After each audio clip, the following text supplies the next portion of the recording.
All right, so we're still live here, guys. This is the second half of episode 96, guys. Our 96th episode for MMA Fight Pass and the HAMMERFIST podcast. Archie, man, I never knew that we were going to make it this far to number 96. We have. Uh, we're getting close to 100, guys. The 100th show is going to be something else, but each show progressively keeps getting better and better. And today, man, I'm blessed to have two awesome guests, two great up-and-comers. We just had Albert, Big Al Gonzalez. You guys can go back and check it out on YouTube or Facebook, MMA Fight Pass. And now we got another special guest. We got Shane Torres out of Santa Cruz, California, guys.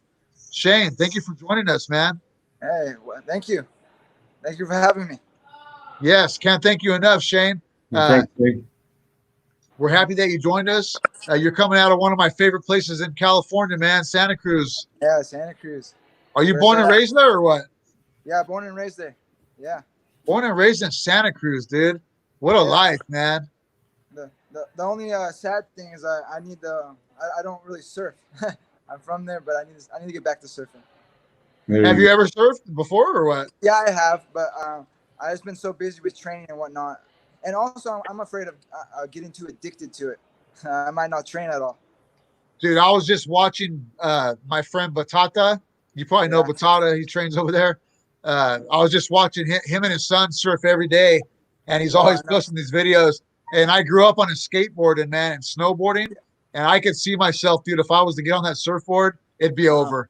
It's a common thing in Santa Cruz. The guys that train jiu-jitsu, they surf in the morning. They do both. Oh, really? It's all good. Hey, you got plenty of time for surfing later on, man. Right now, from the last time I saw you fight, it looked like you had your mind set on a mission. First, I had seen you compete in Brazilian Jiu-Jitsu, but what impressed me, Shane, when me and Archie, Archie was impressed with you from the beginning. But what impressed me is when I saw you fight at the 559 fights here in Visalia, California. Like I was telling you earlier before we started live, Claudio França, he's a Brazilian Jiu-Jitsu pioneer. Some people today may not know who he is, but the way I know Claudio is from back in the day. Claudio ran one of the first legit Brazilian Jiu-Jitsu tournaments in California. Every year there was two big tournaments. Claudio's was one of them, and we would train all year to go to that U.S. Open. And Claudio was always real fair. He was always friendly, very respectful to all the schools, and he ran a real clean tournament. And man, I remember some of my toughest competition and fights I ever had in jiu-jitsu were against students from Claudio França. Like, he always had his team ready to go. And much respect to Claudio. Maybe another day we can get you and Claudio on together. But tell us a little bit about your journey in Brazilian Jiu-Jitsu before the MMA. Was Claudio França, was he your first Jiu-Jitsu class? Actually, I originally started association as Claudio's at Farley's Kickboxing Academy. I did that for many years, and I was actually training MMA and doing all of that stuff. But then within a few years, I decided to focus just on jiu-jitsu for a certain amount of years, just to kind of get my skills up. And that's when I moved to actual Claudio's headquarters in Santa Cruz. Now, I also know that you're involved in wrestling, and you're a wrestling coach right there in Santa Cruz, correct? Or you were? Yeah, high school, SoCal High School. I help coach at that. So I try to stay busy and do everything. So what was your experience with wrestling? Tell us a little bit about it. Tell us about your wrestling history. Yeah. I was an average wrestler, and I was ranked in my senior year, ranked 5th in Central Coast section. I fell short and never made it to state, but I was a pretty good wrestler, and I kind of took that into that drive into jiu-jitsu. Nice. And for jiu-jitsu, what age were you? At what age did you start? I started as a teenager, but I didn't really train full time until probably I was 18. Wow. 18, 19. Yeah. And as Tom was saying, we talked to a lot of fighters, and there's a lot of dedicated fighters out there, and you seem to be like one of the most dedicated out there, man. You're always training, you're always fighting, picking up fights. Your last your last two fights were awesome, and your last fight in particular, you had a little bump there, but it was a split decision. It was a decision either way. Yeah. But I mean, the whole fight, it could have gone either way. Every run could have gone either way. I mean, you guys were. I don't know if there was an ever better matchup that I've seen out there in MMA than the one you had last fight. I mean, you stepped up to the plate, man. You did amazing, and I think next time you probably beat the guy. You know what, dude? I learned a lot. Yep. Hey, dude. And honestly, like that kind of that moment in your life as a fighter, you have to go through that. And dude, guys go two ways off of that. Some guys take that and they fall, or you rise from it and keep on going. I don't feel like a fight like that, you didn't lose. Neither one of you guys lost that fight. You both learned something from it. You're going to grow from it. What's next for you, dude, in the MMA world? Well, about a few weeks before the lockdown, I made the move to do my striking now at CSA, Combat Sports Academy in Dublin. So I'm making the commute here, and it's been great. I've been sparring with top-level Muay Thai champions like Gaston Bolanos and Nadia, and I can just go on and on. So many great fighters here, and the sparring's been great, and I feel better than ever. I'm ready to fight right now, and Nice. the whole. Did you world, say Gaston Bolanos? Yes. Wow, that's a tough kid. That's one of your sparring partners? Yes. Good, nice, man. And yeah. Now that gym behind you right there looks pretty. lot. That gym looks pretty sweet behind you. Is that one of your main spots or what? Yeah, it's a huge facility. We have a full ring, full cage, 2 mats, a whole CrossFit area. So it's been good. It's good training. That's sick. And, What's the name of that place again? Combat Sports Academy in Dublin, CSA. So right there in Dublin, dude, there's all kinds of jiu-jitsu action around that area. Yeah, a lot of gyms. It's very close to the East Bay. Now, when we saw you fight in Visalia, one thing I loved is it was that classic Brazilian jiu-jitsu in an MMA bout. You use striking. It looks like you're very comfortable on your feet. You're not afraid to throw hands, and you're not. To me, when I watch you fight, and I was watching a lot of your fights today, looks like you're comfortable in a stand-up exchange, but in your mind, like it looks like you know what you want to achieve. And once you got the guy to the ground and you achieve full mount, it was a classic jiu-jitsu. Get to the full mount, use strikes, get the guy to turn to his belly, and it's either going to be a rear naked choke or a stoppage with strikes. The fight I saw, the fight was stopped by strikes, if I remember right. Right. Yeah, that's definitely my goal. My goal, I want to be able to do everything, of course, and I train everything. But if I can take someone down, press them against the cage, get top mount or the back, it's just a matter of time before I win the fight. Like there's less chance of getting hurt when I have those positions. So I'm always going for those top mount and the back. A lot of my training. That's what you need to do. That's the beautiful thing about Brazilian jiu-jitsu in a real fight.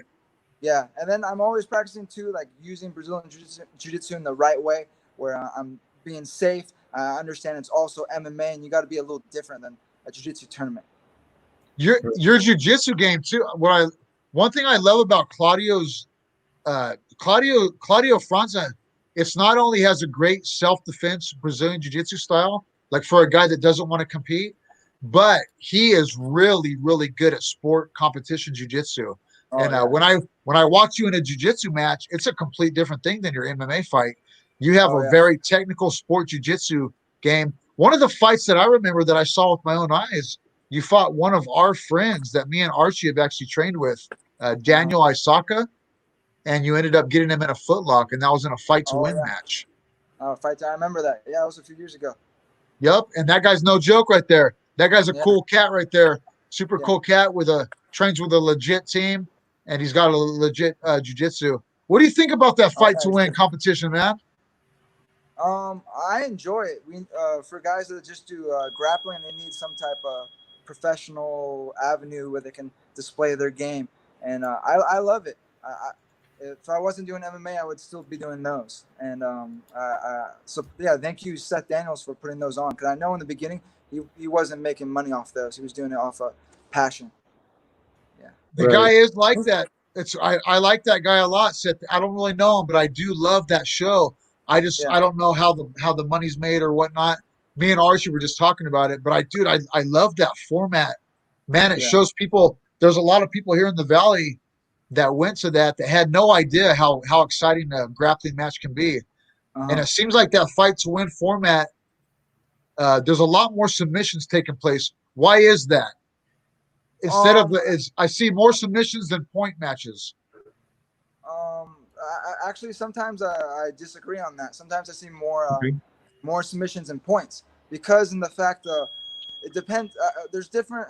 Like one thing about how I fight, I'm gonna fight different based on the rule set, right? So, for example, points. Sometimes you're gonna get put in a position where should I allow someone to get points, like give up points, or should I turn my back and try to prevent the points and risk giving up my back and getting choked? Like sometimes I see more submissions actually in the points because you're dealing with points, right? So there's different things like that. But I don't know. But the Seth Daniels is definitely good. Submission only. I'll fight differently, of course. Like there's no need to come on top and sometimes and pass because you're going off submission attempts. So a lot of times I'll just play guard and go for footlocks and fight to win. And yeah, just, like I said before, I'll fight differently based on the rule set. Like MMA, I'm going to fight totally different than sport jiu-jitsu. Where do you see the MMA going, bro? You have a format? I mean, is there something in mind, like certain organizations that you're looking at? I like combates. I want to get back with them, but LFA, something I don't want to jump too high. I want to get a lot of experience. I only have 3 pro fights. So my main thing, I just want to get out there and fight. I want to be active. So building on what Tom is saying, Shane, you want to fight, you want to be active. How are you doing with, you fought with a few promotions, San Francisco, Combate. Do you have somebody helping you out? I mean, do you have a manager that's out there that is guiding you, or, because there's a lot of fighters out there that are probably trying to do what you're doing. And you've been around for a while, both in the grappling and fighting. How are you being guided, or who's guiding you? How tell us a little bit about that.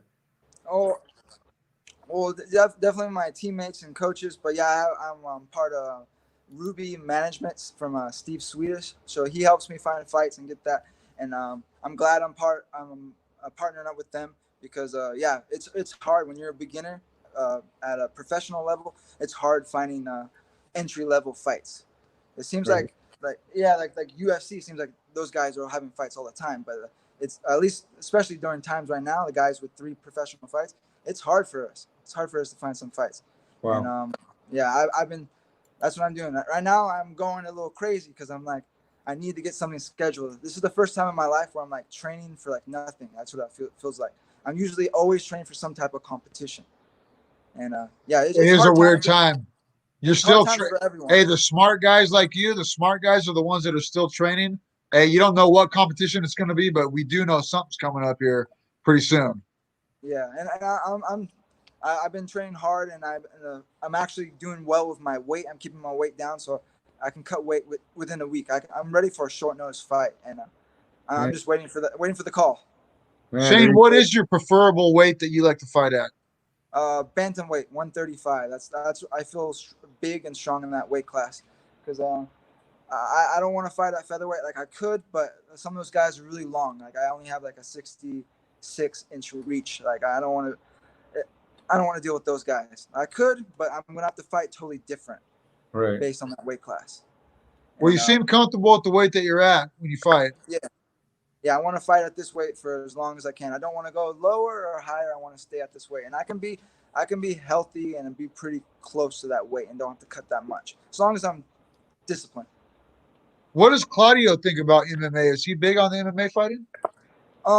He's actually more into just jiu-jitsu, but he's supportive. Like I actually coach at one of his schools, and he's fine with it. He allows me to do it, but he doesn't go to any of them. He's not really into it. He's more of a jiu-jitsu guy, it seems like. Yeah, he does a really good job of running his tournaments. Like he's been doing it since I think 1996. Oh, bro, his tournaments are honestly, to this day, I'll still say it. I never looked forward to a tournament more than those U.S. Opens, man. They were so legit. The guy was always, like I said, you'd go to the weigh-in the day before or whatever. It's probably different now, but he was always super respectful, and he ran a legit tournament, man. It was so fun to go to those tournaments, dude. The whole thing too, going to Santa Cruz. Yeah, that's definitely his passion. He even told us like his goal is one day for jiu-jitsu competitors, fighters to be able to make a living competing. That's like I think it's possible, man. I do think it's possible. Yeah. There's a lot of jiu-jitsu players out there that are looking to that sort of a career, just competing. Josh Cisneros from here in the Valley, Visalia, California, he's doing that. Mason Fowler, you may have heard of him. And these are only two guys from our area, and I can imagine your area everywhere. I think it's a true thing that can possibly happen, man. People make a living at jiu-jitsu. What do you think? Yeah. Right now, most people are just dealing with relying on sponsorships and stuff. But yeah, there's more and more paying competitions now. Right. There's definitely a way it can happen as it gets more popular with regular average people too, because it keeps evolving and it keeps getting more and more popular. But Mason Fowler, props to you. He just defeated Craig Jones, I believe. That was a legit match. But yeah, dude. So even though you're doing MMA, Shane, are you still going to be doing jiu-jitsu tournaments at the same time or what? As an amateur, I did that. Right now, it's a difficult thing to decide because I don't want to risk getting hurt or something. Right now I feel like I'm entering my athletic prime. I'm 28. I kind of want to go all in the MMA during these years right now, and I love jiu-jitsu. I'm never going to stop doing it, and honestly, I can compete at the masters division when I'm older, right? Exactly. I only have so many years in MMA, but I have the rest of my life in jiu-jitsu. Very true. 28 years old, man. Good God, I remember being 28. That was when I first fought. Yeah, and I'm just now starting to feel that man strength. Oh, bro. Stronger. There you go. 28 years old is the shit. I love 28 years old. Good Lord. We're going to keep you in mind, Shane, with some of the people that we know. We communicate with LFA, with Edu Suarez, and the other promoters out there. And we're going to put your name out there, man. Say again. Tell them to put me in. You know what? Hey, as long as you stay doing what you're doing, bro. The thing is, these promoters, they're looking for up and comers, man, just like we are. Yeah. And hey, there's a lot of people that talk, but only. Not everybody is out there training. You need to put it out there and let these people know that you're training and you're staying ready. Yeah, I'm staying ready, and then I can make an exciting fight. I know I can. Yeah, and that's why we come on this show also to give dedicated fighters, people that are making this a living, people that are showing true dedication, man. I mean, like yourself and others that we've had on the show, and like Tom just said, you got to let yourself or tell people that you're ready and get network, right? Get to know the people. Yeah. I definitely chose a different avenue in life. I'm like, I just want to do what I want to do and try to make a living doing it. I don't want to work a job that I don't want to work. Right. And that's basically the avenue I took, and it's just now starting to pay off after years and years and years. And I'm looking the good thing too, man. And hey, the good thing is that you have that coach's mentality. So later on you can always do other things later on down the road. Well, good thing about you, like a lot of fighters don't have, is you could actually already pass things down to a young buck. You know what I mean? Right. So I also teach a few classes a week right now. I used to teach more of jiu-jitsu, and I really, that's a passion of mine. I really enjoy running class and helping others. Like. It's a passion of me seeing like new people come to the gym and just seeing them get their ass kicked, get them beat up, but they're having the right attitude and continue to come to class, keep training, keep asking questions, staying after class, drilling technique, and then seeing them improve little by little. That is a passion of mine. Seeing improvement from students.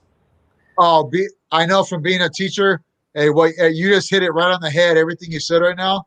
Hey, there's no better feeling than when you see somebody that sticks with it. 90% of the people, once they get beat up or they lose their first jiu-jitsu class, 90% don't come back, but the ones that do come back and stick with it is something else. Hey, and for you guys out there that are your students and you're listening to this, dude, there's no better teacher to have than a guy that's been through that competes. You know what I mean? Yeah. And no matter what it is, baseball, basketball, fighting, jiu-jitsu, judo. Hey, if your teacher hasn't competed and hasn't really been in the fire, right, Archie? Yeah, no, absolutely. It's a different thing. I mean, that's something I'm always looking for in coaches. You know, like I want them to been out there and fought before. I'm always skeptical when I have coaches that never really fought before. How can they really know if they haven't been through the fire? Yeah, you don't have to be a champion, but just at least. No, but you have to know what it's like to have been on the mat, though. Yeah. Right. So that's definitely something I feel. I'm always skeptical. And then with fighting, it's like every guy will tell you they know how to fight. You get a lot of bad advice, and it is difficult to find out like who really knows their stuff. Dude, when I was out this morning, man, I taking my little morning run. It was I always, before, when we have a podcast, on the days of a podcast, I'll normally go out, you know, and do a little jog, and I'll that's when I do the research on a guy, like, you know, I'll do a little research on you, a little research on Albert, but it just brings this memory to, I mean, there is nothing like, it doesn't have to be an MMA fight, guys, but if you're a martial artist, there is really no other feeling than going out and doing a competition. Jiu-jitsu is perfect for it. BJJ is so perfect, or judo, or wrestling. But a Brazilian jiu-jitsu tournament, man, dude, once you've done a couple tournaments, even if you lose, like you just said, Shane, even if you lose the tournament, dude, there's something that you come out of, man, after competing. It changes you, right, Archie? Oh, yeah, no, absolutely. I mean, there's just nothing like it. You know, Shane, you mentioned earlier, right now you're at your prime, you want to fight. The jiu-jitsu the competition is always going to be there into your master's years, right? And I myself am still competing in my master's years. And as Tom, you know, enjoys the sport. I mean, we all enjoy it. So, man, you do what you love, and you're doing it here at this point in your life. And, you know, there's some good light at the end of the tunnel here. Promotions are starting to come back, even though, you know, this damn coronavirus has us operating in a different way. But you know what? It's going to be over with soon, man. At least we're operating. Hey, people aren't giving up. One good thing about America and all the bullshit that's going on, hey, the people I know, man, they're not giving up, and people are going to push through it. And before you know it, man, all the sports and everything are going to keep going. MMA, though, seems to keep going right now. It's not stopping. How's the UFC? Dana White. Exactly. Island. Yeah, I like that. Dude, and I'm seeing, I'm seeing all the jiu-jitsu coaches that I know, like top-notch jiu-jitsu people, dude, they're making it happen. They're putting their mats outside. They're bringing dummies out. They're not letting it stop, dude. So it's not stopping. It's going to keep going. Hey, the U.S. Open, does Claudio still do that once a year? What's the deal with the U.S. Open? Yeah, he does it every year. Now, because of the COVID-19, I'm not sure if he'll be able to do it. But I want to say, he's done it every year since 1996. So he still does it. And that's a great tournament. That's a big one. You get people. Archie, have you done that? The U.S. Open in Santa Cruz? I haven't done the U.S. Open in Santa Cruz. I just haven't. But I've been to San Jose for tournaments. But I need to do that one. Maybe we need to plan a trip and go do it, man. There we go. Yeah, it's a good one. Yeah, usually has it around like November, towards the end of the year. Yep. I remember back in the day, it used to be right around November and October, always. Yeah. But if you guys haven't been to Santa Cruz, hey, living in Santa Cruz might be a little bit pricey, but hey, for once a year to go over there and take a little trip, Santa Cruz is a beautiful place. A lot of good food. Hey, Shane, what's one of your favorite places to eat in Santa Cruz? Well, my lifestyle changed because I gotta watch what I eat, so I go to Whole Foods a lot. But my thing is sushi. I really like sushi. So and I want to say wasabi sushi is good, and there's a bunch of good places. So I like the sushi there. This is a question I ask most guests though. Hey, if you got a pocket full of money and it's anywhere you want to eat for the night, you're not training, you just want to get the best food in Santa Cruz, what would be your choice? Maybe a burger in Santa Cruz. The place is called Burger. Oh yeah, yes, legit. Yeah, so maybe that. Okay. But, or have you been to Carpos? No. Carpos. No. Oh, you gotta go. It's right off of SoCal, And Carpo's is my place. I like the Fisherman Basket or the Carpo Burger. Oh man, you're making me hungry. All right. Hey, look it up. simple Look stuff. it up. That's some of the best food ever right there, dude. Yeah, I'm gonna Hey, look at brother, it. answer me this, man. You got any sponsors out there or anybody that you want to give some props out to? Well, Ruby Management, they're helping me, and I don't have any more sponsors right now. That's Joey Thomas Surfboards, and yeah, any sponsors out there that want to help me out, please contact me. You can hit me up at Jiu-Jitsu Head Instagram. That's usually where I can respond the fastest. Hey guys, you can always reach out to me and Archie. We're trying to help out these young fighters, the up and comers. Archie, what do you think about the sponsorship and these young guys? What can we do? No, I think this is what we're trying to do is get that exposure here so they can, show their talents. And, it takes a long time to get to that level there that we're seeing on the screen. Right. One of the things, Shane, that we kept mentioning is that your ground game, your wrestling, your jiu-jitsu. I mean, you're a black belt, right? Yes, I'm a black belt. Yeah. So how many years into the game did you decide, or did you realize, I got to get my stand-up going? And because you got some crisp, you got some good stand-up too. So when did that transition happen, man?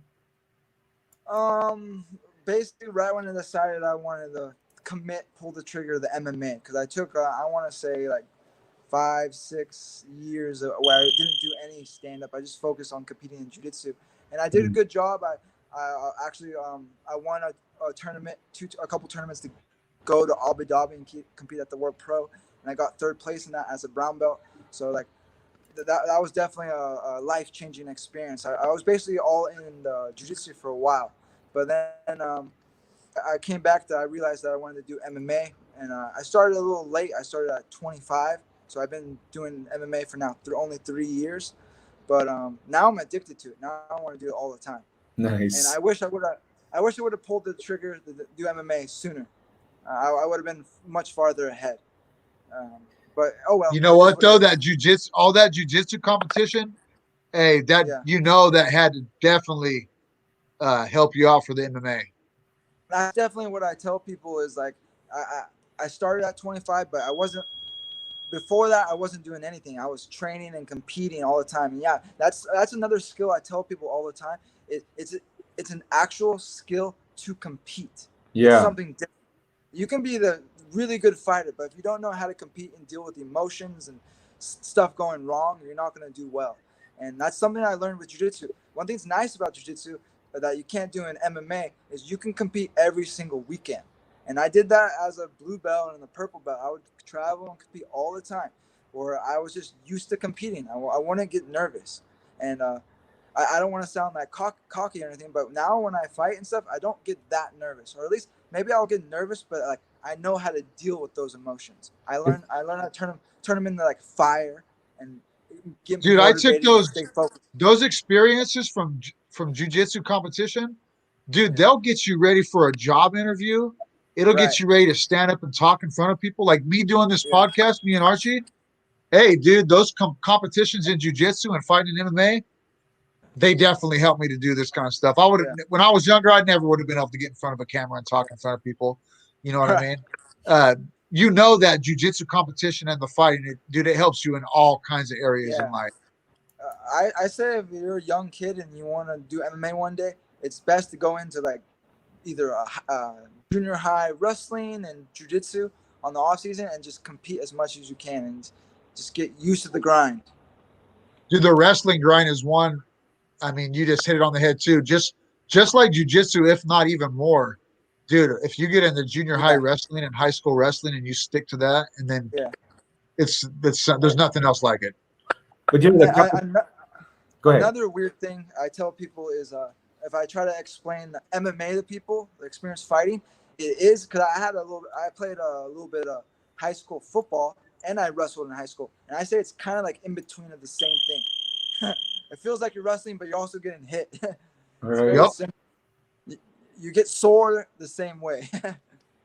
That's so sick, dude. So sick. Yeah. Well, man, dude, we wish you the best, big dog. Guys, the sponsorships are always ready to go, man.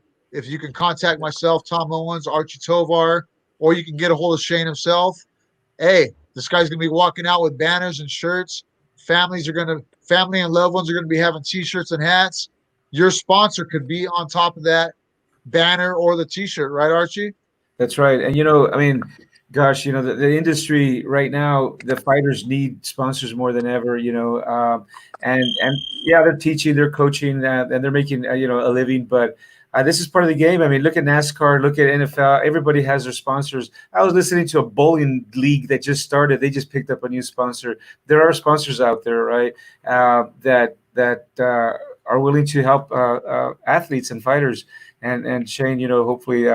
We hear anything, we always try to send, if we hear of anybody wanting to sponsor, we send them to the people that have been on our podcast, because you're the guys that are the most dedicated ones, right, Tom? Yeah. Dude, the sponsorship game it's still evolving. I saw freaking Colgate on the UFC apron just the other day, bro. Like, you know what I mean? It's just, hey, it's the bottom line. I'm not going to bullshit, just like we said with Al. Dude, sponsorship help people get to the next level, man.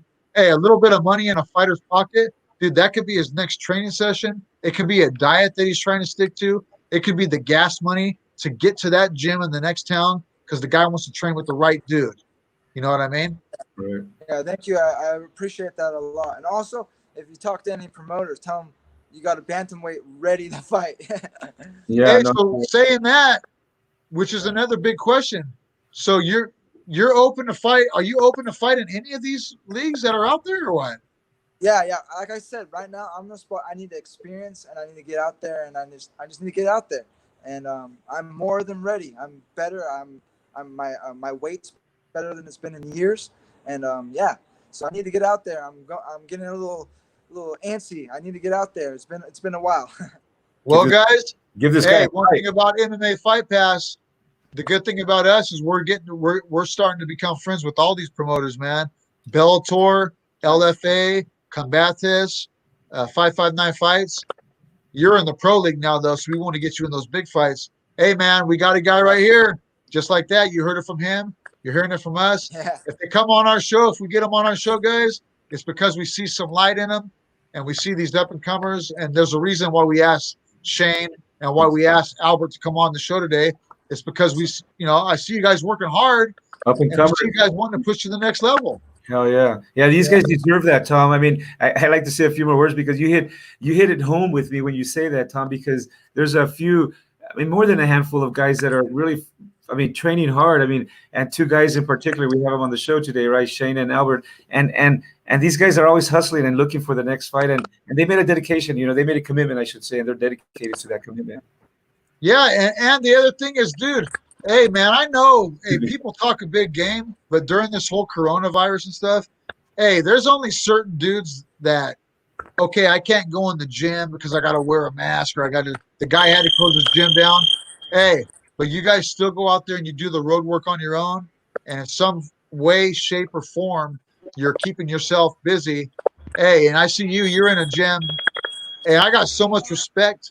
Hey, not only to our local gym owners that I know, hey, regardless of all the bull crap that the news media is saying about you got to be closed, this and that, hey, man, I know the coaches that really are down 100%. They're keeping their gym open. They got to put food on the table. That's all they do. And you guys that are fighters, hey, like Albert, you guys are fighting to put money on the table, man. That's the bottom line. And the gym owners, the jiu-jitsu instructors out there, I got all the love and respect for you guys. If you guys want to come on the show, put a word out, we're always down for it. Right, Archie? Absolutely. Always down for anybody that's keeping it going with the martial arts right now. Yeah. Well, definitely gyms are hurting right now, but we'll see what ones last. Yeah, hey, like you just said it, we'll see which ones last, and it won't be all of them. There's a lot of them already that are having to shut down, man. You got to work your way through this puzzle. But the puzzle's going to come to an end. Things are going to get better. This next year is going to be a beautiful year. 2020 has been like a test to everybody, man. It has been, dude.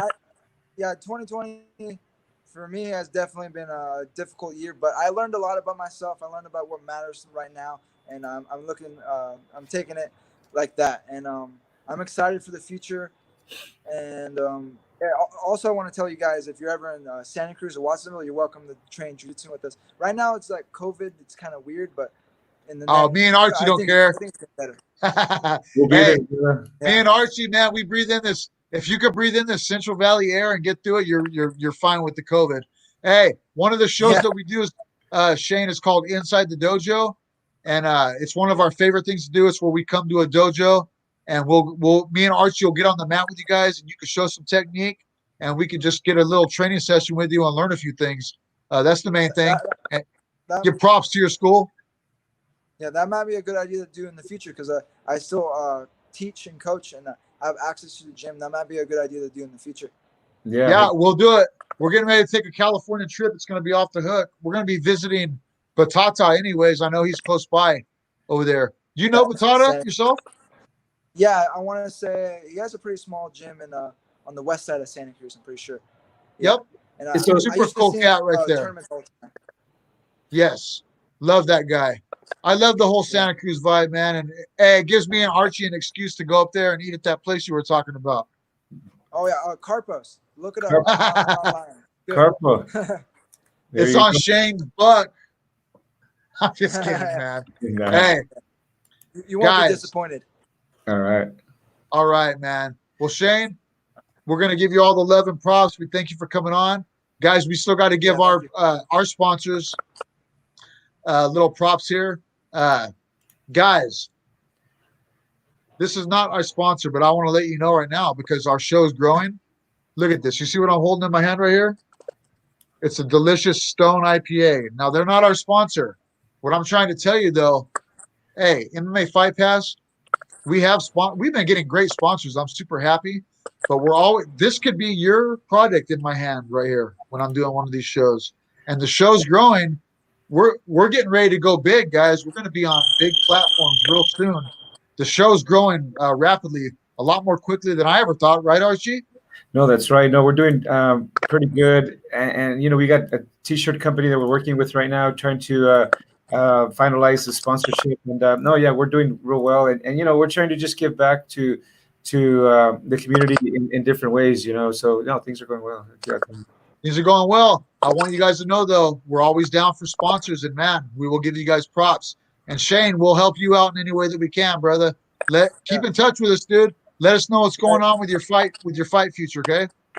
All right. Yeah. Thank you for giving me the opportunity. Allow me to practice my interview skills.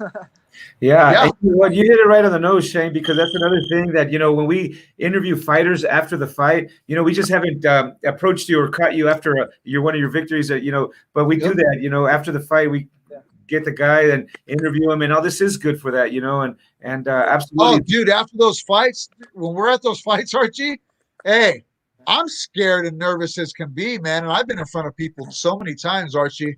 Yeah. Hey, but I'll tell you what, like this podcast has helped. Hey, but dude, when a guy wins a fight, dude, and you're coming backstage, dude, my heart's pumping just like it used to when I was getting ready to go out there and fight. But this podcast has helped so much with it. Hey, and I know, a lot of fighters won't come on to the show. I know a lot of badass dudes out there that I know personally, they will not come on and get in front of this camera, dude. They won't do it. Like what you're doing right now, they just won't do it. It's not in their deal to do it. So it's props to you, man. Skill. It's definitely a skill you have to learn. And it is something different, dude. It's something different. Even though we don't see the people, I have to. Yeah. Hey, hundreds of people and more, depending on who shares this video. Sometimes these videos, it goes into the thousands. You know what I mean? Right. We're still a new show. We're not at 100 yet. But one of our shows already has 12,000 views, going on 13,000. I never thought that would happen. So every show keeps getting bigger and bigger. Hey, man, do us a favor and pass this on through all your social media. Yeah, and this will be on iTunes and Spotify and stuff. Hopefully, Archie's the man for that. Yeah, right now it's just going to be on Facebook and YouTube in our channels.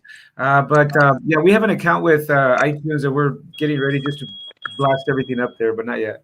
Yeah. All right. Yeah, we're real close. Share it and pass it around.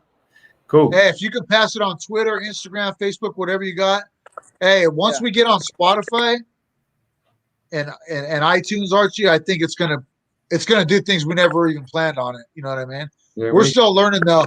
we're learning with this whole virtual podcast. It's all new to me and Archie, but dude, we're doing a pretty good job, man. I'm pretty proud of what we've been doing. And another good guest today, guys. I can't thank Shane Torres enough, and Albert Big Al Gonzalez out of Fresno, our native guy. Hey, the guests keep getting cooler and cooler, Archie.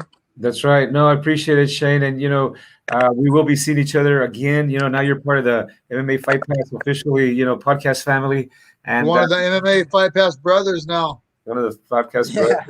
Yeah. So from here on in is just friendship, and we're just make a different connection. Awesome. And hopefully that next Bellator that's in the Central Valley, you'll be on that card, and me and Archie will be right there to interview you. Yeah, I'm so hungry to get out there. I'm considering telling promotions I'll even pay for my own travel. Like, I want to get out there. Hey, to all you promoters, man, Scott Coker, this guy, hey, LFA, Ed Suarez, all the guys that we're meeting. Shane, I've just from watching Shane compete in his jiu-jitsu and going into MMA and everything, the teaching, I know Shane's a good guy to put your money into. You know what I mean? So we look forward to seeing you fight again, brother. Keep training hard and doing what you do. Thank you. All right. Thanks for the opportunity. And for your followers, check me out on Jiu-Jitsu Head Instagram. Give me a follow. There you have it. Yeah. And I'm looking forward to maybe coming back on the show one day. I need to practice. Like I said, I'm a new professional. I need to practice these interviews all the time. And martial art is my life, and that's what I'm doing right now, and I'm excited. 2020, difficult year just about for everyone, especially for me, but it's a bright future. I'm making some big moves, big changes, and I'm looking forward to everything. Yep. Nice. Hey, 2020 has been crazy, but it's going to be getting better. Hey, man, hopefully, it would be awesome too. I don't know if Claudio's down for it, but maybe one of these times we do one of these interviews, we can get you and Claudio together on here. Yeah, both of you guys. Yeah, or maybe even one of the guys here at the CSA gym too. We have a ton of professionals, and also on the weekends, we have all the guys from Team Alpha Male come. So we have training. Yeah, we have Muay Thai sparring on Saturdays. With you guys ain't messing around. Yeah, the gym is full of professionals. Like, it's professional MMA practice.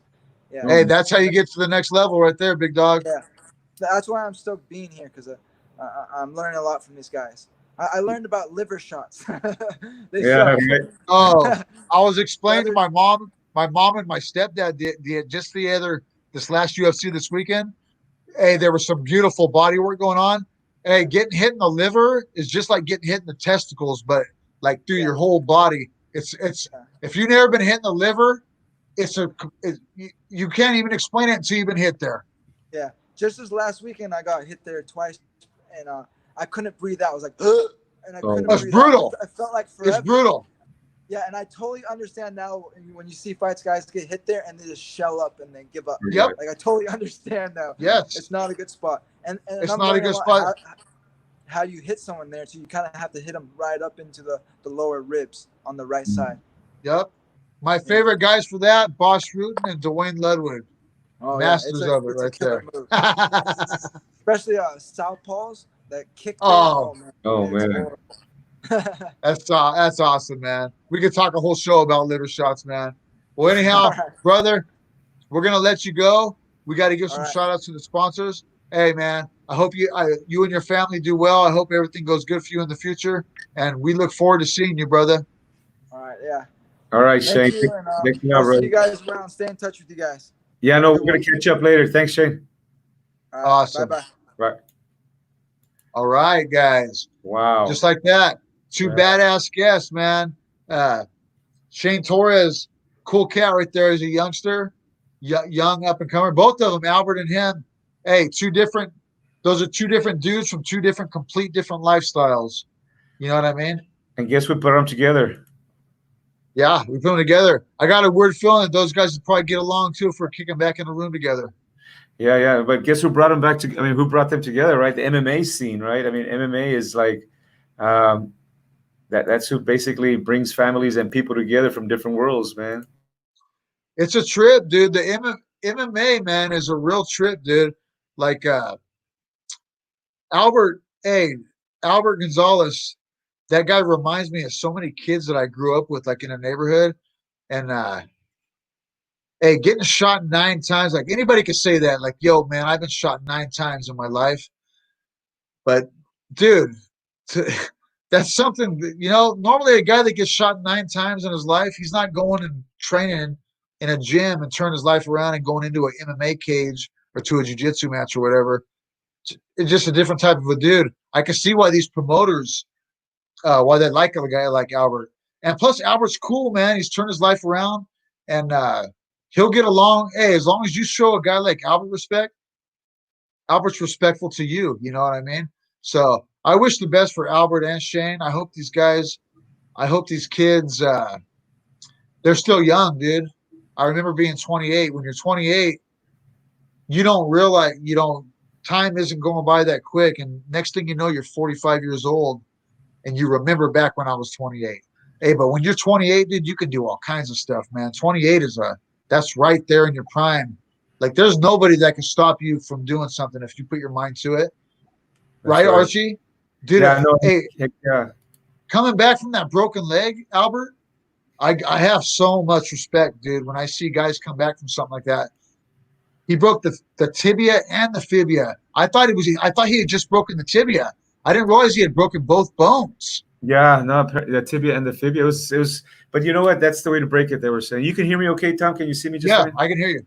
Yeah, because I got a little disconnect here a little bit earlier, but I'm back, dude.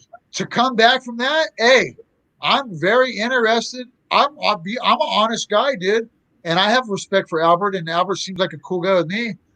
I'm interested to see what happens when he gets into the cage next time. Dude, I wish him the best, man. I honestly, I think he's going to do great.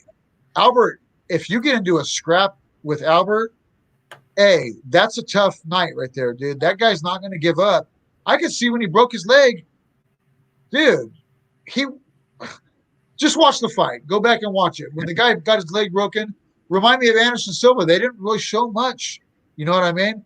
And then they come back and fight right after it's healed up. Yeah, isn't that? I mean, but you know what? I mean, thank goodness that he has this time off to rehabilitate. Just like a fighter, if there were to have been a fight in February or March, he would have probably took it. But he was forced because of the COVID, and some of the guys that needed the rest got the rest. Because these fighters, it's a passion. They're going to go out there with a nick injured here or there, but anyhow, yeah. And then Shane, hey man, our other guest today, Shane. A lot of you guys may not know him, but hey, you know what? I'm happy about this show. Hey, got him when he was young. I look for a guy like Shane. You could just tell by his work ethic. If he sticks to that work ethic, later on we'll see Shane in the UFC. We will see guys like that, or they'll be in Bellator, or they'll make it to the highest level. But hey, dude, having a coach like Claudio França for your Brazilian Jiu-Jitsu coach, a lot of people may not really know what that means to have a guy like that.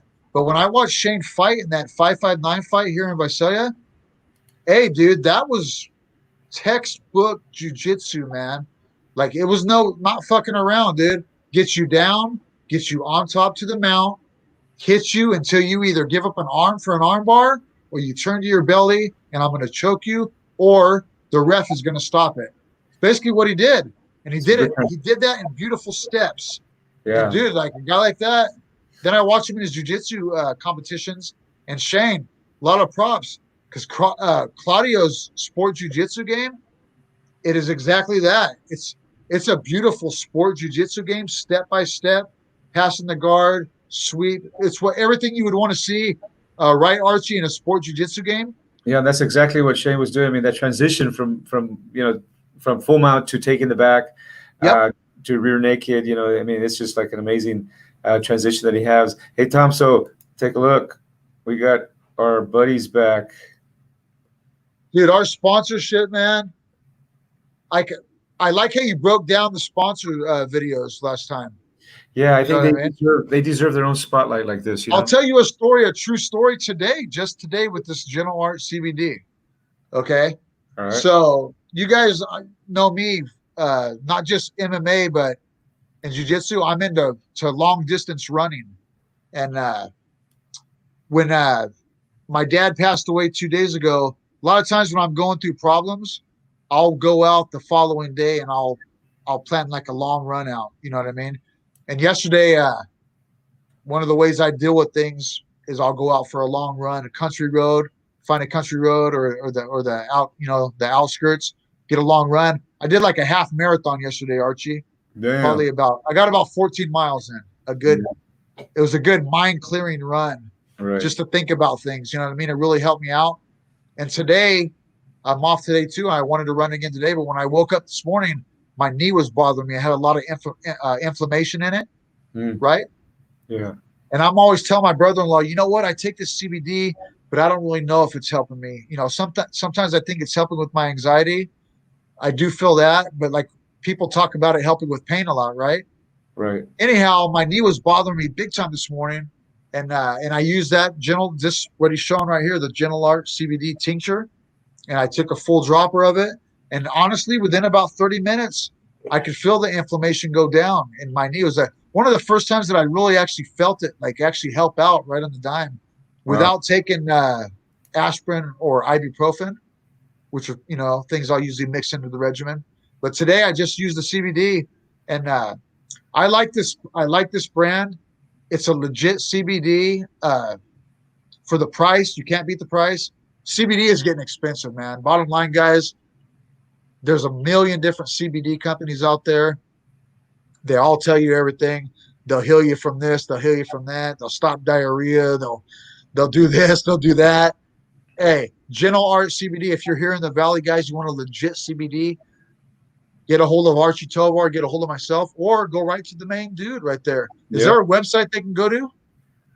They just have a Instagram and Facebook page, but you can message them from there as well, right? I like it, dude.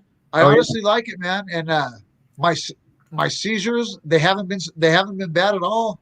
I've been taking the CBD on a daily regimen now, and I take basically one of those full droppers a day, whatever how many milligrams that is in one of those full droppers. What is it, 100? 100 milligrams, yeah. Yeah, No. I take the 100, and sometimes I'll take it before work, but normally I'll take it like later in the evening time to just kind of relax me before I go to sleep. And it doesn't make you tired or like groggy or nothing like that. You don't feel anything like that. It does, though, seem to like just ease you down a little bit. How often do you use it, Archie? Well, I in particular, I use the cream because we work out all the time. Their joints, shoulder, it gets stretched out all the time. See, I need some of that. And right now, I'm using the cream for my shoulder and sometimes the lower back. Just to check this out. There's a bunch of ointments out there, creams from so many different pharmaceutical companies. There's too many. And what's the difference? This is another one. Try this one, right? CBD is a product that should be tried and against these other ointments that are pain relievers, right? Yep. I like it. Hey, and I'll tell you what, like there's a bunch of bullshitters out there that will say it'll heal this, it'll do that, it'll do that. But there are a few things that I do believe that CBD does. One is it will relieve inflammation. That is a fact that's pretty much has been proven. Headaches, anxiety, sleeplessness, those things I do believe in the CBD. And yes, Chris Ronquillo, you handsome man. Yes. Yes. Likewise, brother. Hey, but the CBD, what's the main guy, the main dude's name for the CBD company? His name is David Sullin, Sullin. David Sullin. Okay, I haven't met you in person, brother, but I'll tell you what. I've had a bunch of people that have tried to work with me with CBD. I've had a couple different people that I had chances to make money off CBD ointments. And some of them are downright expensive, man. And they're downright expensive and they taste different and this and that. They're all different. I'm just trying to find something that works at a decent price. I don't want to sell people bullshit either. You know what I mean? I don't want to sell snake oil. What I mean by that is just something that everybody's selling. It heals like I said, it heals everything, this and that. No, I want something that I do know works for some basic things. I'm having a good feeling about this company. We're going to keep working with them. You know what I mean? And the price is good, guys. The price, it's not bad. I think the price is fair. Absolutely. And on the last note, they support jiu-jitsu. They have a cool name, Gentle Art, Gentle Art Jiu-Jitsu, right? Yes. So, that's more of a reason. And we need to give a shout out here to our Justin Mosley from State Farm Insurance. Oh, bro, State Farm Insurance guys. Hey, I don't need to say much about it. They've been around forever. You know, when a company like State Farm has been around, not only have they been around, this guy's a nice guy. He's easy to get along with. You can sit down and talk with the guy. He's not going to push some bullshit off onto you. You know what I mean? He supports jiu-jitsu, as you can tell. Justin's there. Yep. And he's with one of the baddest dudes right there with Ron Holsey, one of the best jiu-jitsu guys I ever worked with. Right. But, hey, State Farm guys, they cover all different areas of insurance. Insurance is – I never knew how – I'm not going to get into my own crap, but I never knew how important insurance is, dude, until you need it. It's down in America and in the world. Hey, right, Archie? Insurance is damn important. And you know what? I mean, there's so many businesses out there, and you're right. It's the insurance is a must. And the beauty about this is, though, that there's so many businesses that are supporting jiu-jitsu, MMA, and all these folks that we work with. As you saw, Justin himself is a practitioner, right? So he's out there hitting the mats and supporting the community. So absolutely, this is one of our supporters, Justin Mosley. Look for him, State Farm Insurance.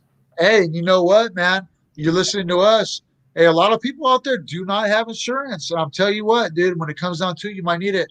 Hey, but if you're a jiu-jitsu guy, an MMA practitioner, and maybe you don't know the right way to go, then you look at the guy, dude. Super nice guy right there. You can just tell by looking. That's not a phony smile.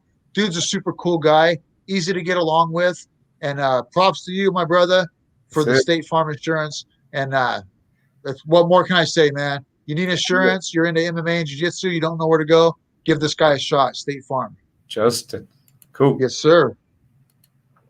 And we got our. Oh my gosh, dude! Real acai bowls. Are you kidding me? Yeah, baby. Real acai bowls in Fresno in downtown Fresno on Van Ness. We're actually gonna go do inside the Real Acai Bowl restaurant digital workshop show there. Guys, dude.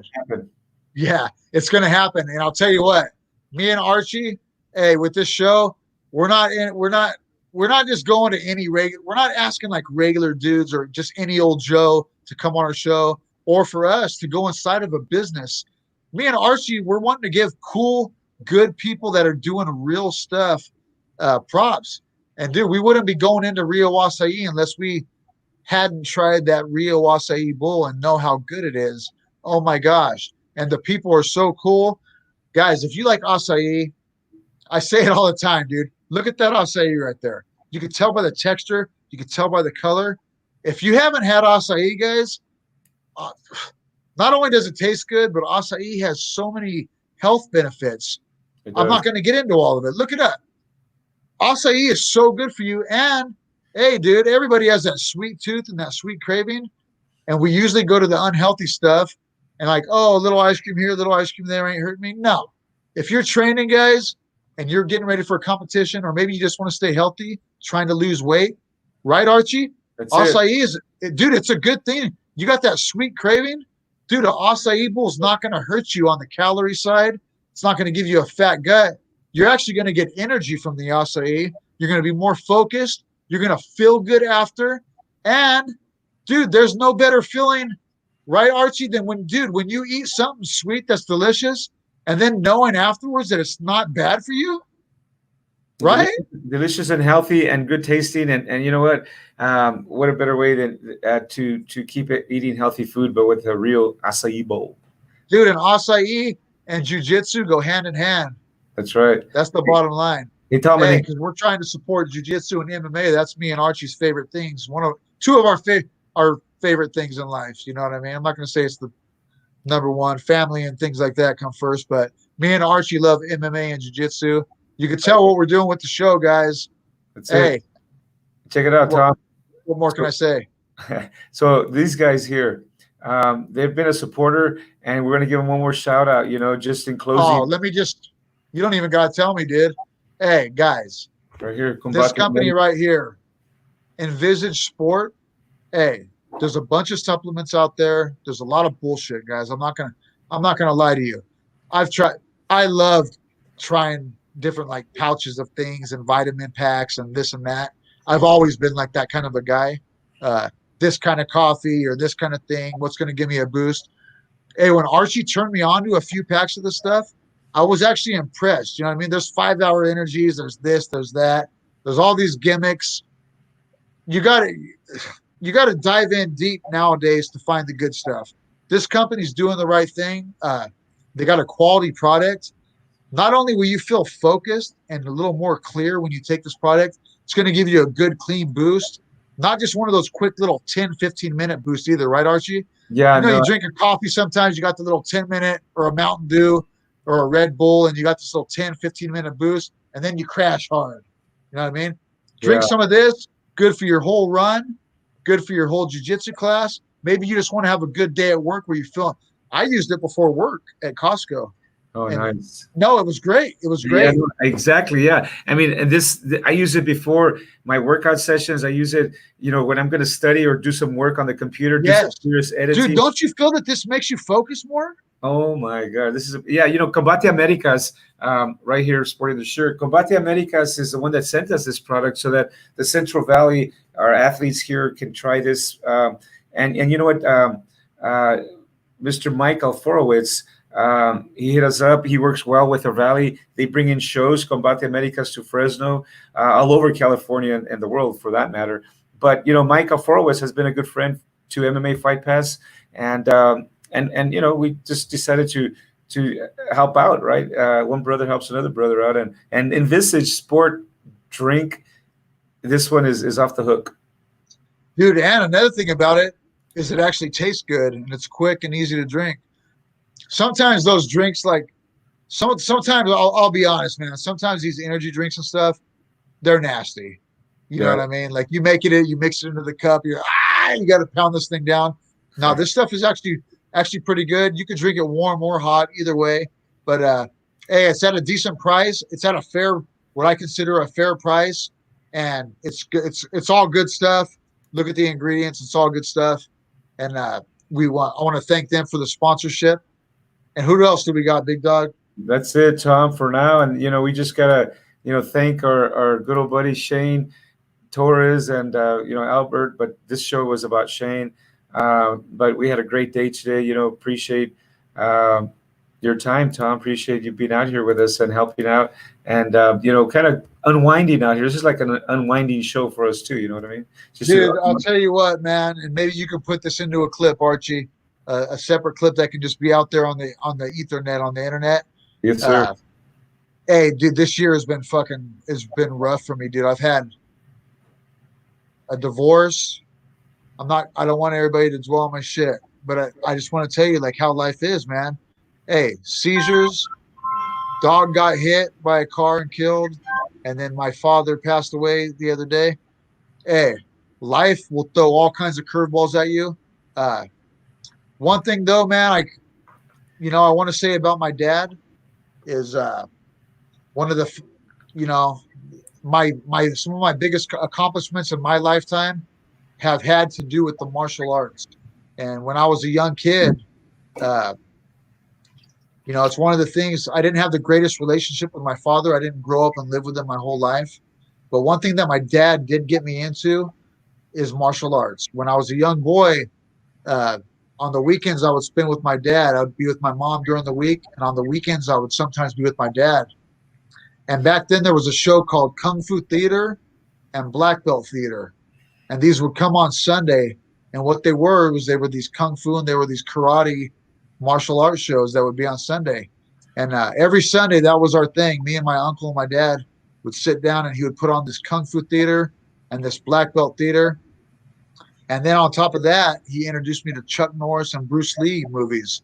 And man, those things, they just captivated me, man. And like my dad didn't give me a lot of things in life. Like I said, some of my greatest accomplishments were through martial arts, competing in jiu-jitsu, teaching, and fighting in the cage in MMA. And I would have never done those if I wouldn't have been introduced into martial arts at a young age. So to my dad, he's out there, you know what I mean, in the spirit world now. I give him props for that. My dad was an interesting dude. He was a real smart guy. one of the smartest guys that I ever known. You know what I mean? I'm not putting him up on a high pedestal, but he was a different type of a dude. And for the guys that know my dad, he was just a different type of a dude. He wouldn't befriend just anybody. If you were a real friend of my dad, it was pretty rare. You know what I mean? He was just a different type of a guy. And yeah, I'm gonna miss the guy, but I'm glad that he's not suffering now. You know, me and my sister saw him really suffer in his last days, and now I know he's on the other side. Hey, and this world is a trip. This life that we live in is such a trip, man. Life is a trip, but death is even more of a trip. And you can get all sad about it, and you can mourn about it.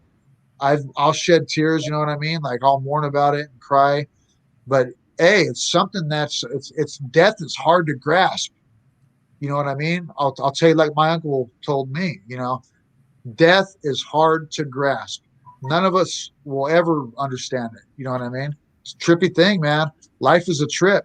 One thing I know, though, is my dad would have wanted me to keep on. He liked the idea of these podcasts. My dad was just getting into the internet. You know what I mean? He was learning how to use Twitter and Facebook, something that a guy, an old timer like that, they probably never thought they'd ever see, just like we didn't.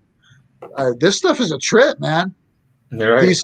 These shows are flying through the air on these phones, and this is a trip. I never thought I would see this as a kid. My dad, especially an old guy like that, never thought he'd see something. So he liked the idea of what we were doing here. He hasn't watched all my shows, but he watched a few. But he liked the idea of these podcasts and that we could communicate with guys from across the world. And dude, hey man, it's a trip, dude. When I get all the responses from people that I have never met in person, but I know through social media that pass love through a little text message, it's a trip, dude. It's a real trip. So yeah, I'm not gonna keep I won't keep ranting on, but one thing I love my dad, and I just want everybody to know, love your parents while they're here, man, because in the back of my head when he was alive, I would always tell myself, man, I need to visit him more before he's gone. And think about this with your mom or you might have already lost your mom or your dad, but if they're still there or your loved ones, hey, dude, take advantage of it while they're there. You know what I mean? Right, Archie? Take advantage of your loved ones while they're there, because when they're gone, you can't have these conversations like we're having right now. All we got is memories. You know what I mean? Absolutely. Tom, well said. And, those words that you shared, I mean, are going to help people kind of cope with it. And it's helping, just talking about it, because that's what we need to do, and these shows bring out the best in us, and, bring out some good spirits, and we get to meet some good people and get to share stories with others, and they get to share their stories. I mean, Shane, what an amazing guy, man. This guy is full of spirit. Cool kid, man. And cool kid. And just like, we're all full of spirit. We just got to use it and channel it in the right ways. Yep. Hey, dude, and you can basically, man, what this world seems like to me, and I don't care if you believe it or not, it honestly, man, you can almost do anything you want to do in this life, dude. I swear. People don't realize it. You really can, man. You can almost do anything you want to do. So Shane or Albert, I got high hopes for these kids, dude. I see both of them doing big things. Yeah, no, so do I. And we need to support Shane and Albert, and we need to support, Paul Elizondo, another equivalent Shane and Albert, to these guys. I'm so proud of our local fighters, dude. Back in the day, man, like when I was fighting and doing jiu-jitsu tournaments, like I never knew, I never expected to see like our local guys being in the UFC or High Bellator or LFA. Now it's a normal thing. Yeah. I remember Cody and Cody Gibson and Marianne Renault, they kind of set the bar. They set the stage. And even before that. They just don't realize, dude, just this last weekend, hey, right here in Visalia, and I only know because I'm friends with these guys, you could have been in a class at Trifecta with 2 UFC fighters that have been in the mix right there in a small little group. Hey, and I guarantee you, it don't matter what school you're from, you're going to learn something in one of those training sessions. It could be a 1 hour or a 2 hour class. If you're in there with Cody Gibson and Marion Renault, those are just 2 of the local guys. Yeah. Right? Yeah. If you train or roll or spar or mix up with these guys, win or lose, you're going to learn something. That's some high level stuff right there, Tom. And dude, it's so high level, bro. It's so high level. Yeah, no, absolutely. I mean, them combined, it's probably over 15 fights in the UFC, right? Yep. And then, I can name them all, man. Dude, there's something positive about every single gym in this area, dude. Oh yeah, all of them. There's something. Hey, if you have an open mind, I know a lot of people. I've said this before, but a lot of people, okay, I'm with this team, so I got to train here pretty much every class. Right. I don't think you do, man. If you have you can stay loyal to a school. That's totally cool. You have an open mind and respect, and you go to De La Cruz, you go to Marion, you go to Speedy Gonzalez, you go to Elite, you go to dude Paul Estrada, and dude, there's so many, dude. There's so many around here, and there's a lot of young fighters that are up and coming. Hey, dude, when I was younger, I was going around everywhere, man. I thought it was nothing better than that, dude. Yeah, I mean, the traveling family that I saw that I got to see early, like 15, 20 years ago, were the Cisneros, and when we started doing our club wrestling in Selma, we noticed a lot of people traveling. Parents. I mean, the Cisneros would come from Salinas, from Bakersfield. Yep. We'd have people coming from LA. Look how good those kids are. We'd have people coming from Modesto. We had people coming from Stockton. Those are smart people. And they would come in, and they would all commute to and congregate. All the best kids would come in and congregate, bro. And look at where those kids are at today. Olympians. They're badass, dude. And you know what? Badass. I mean, not too many people know, or some people do, but that was the formula, and that's the formula, Tom, is to get kids and athletes, kids or athletes, whatever. I mean, and congregate into one place. And boy, are those practices tough and hard as hell. But yes. Dude, and I'll tell you what, too, like a lot of coaches that I worked with, like old timers, and even Brazilian Jiu-Jitsu coaches, a lot of them weren't big on MMA and cage fighting because you have to admit, with MMA, especially in the higher level, for the promotion and the advertisement of a fight, there will be like some trash talk and things like that. A lot of that I don't really care for, but I do understand it because I know that they're trying to build up a fight. And for the average Joe, the average guy does like to see that, people out there. But you know what I do love, and I see it with almost every single fight now, is the respect that happens right after a fight. Oh, yeah. Where the guys will hug each other and they'll shake hands. Back in the day, you didn't always see that, but now I am seeing it almost every single time. Yeah, no, it's amazing, the respect. And I mean, shit, how many people can say they've gone into the cage, man? A small percent. Dude, how can you not respect the dude when you go in there, dude, and try to take the other guy's head off? That's a trippy thing, dude. When you see two guys like trying to just tear each other apart, bro, and then right after the fight, give a big old hug and a handshake. Bro, I've cornered about 10 MMA fights, and I would go in, look, anyways, over 10 MMA fights, and just seeing right there cage side. And then of course we've commentated and we've reported on fights cage side. It's an amazing, task just to get in there, man. Dude, I can't wait for the future, Archie. This is cool. Hey, all you promoters out there, me and Archie, hey, if you ever need two badass commentators at the side of your cage during a show, me and Archie, hey, everything that we're doing with this podcast is just getting us better and better for those kind of things. That's right. We're always available, me and Archie both, commentating, hosting podcasts, guesting podcasts, giving interviews. We're always down. We're always available, right, Arch? Yep. Now we even have a lot of our brothers from our podcast, like Shane and Paulo Lisondo, and a lot of fighters out there that want to get back in the mix. Get these guys a fight. Yep. I can't wait for the future, dude. Yeah. A lot of people are bummed out right now and tripping out and everything, but all I see is just a positive future, dude. That's all I can see coming. That's it, man. All right, hey Tom. Well, let's just sign off and we'll end the broadcast. And what an amazing day, man. It has been an amazing day. I got tomorrow off, and then I got one more day to relax, and I go back to work. There you go. Good job. Yeah. Okay, here we go. We're signing off.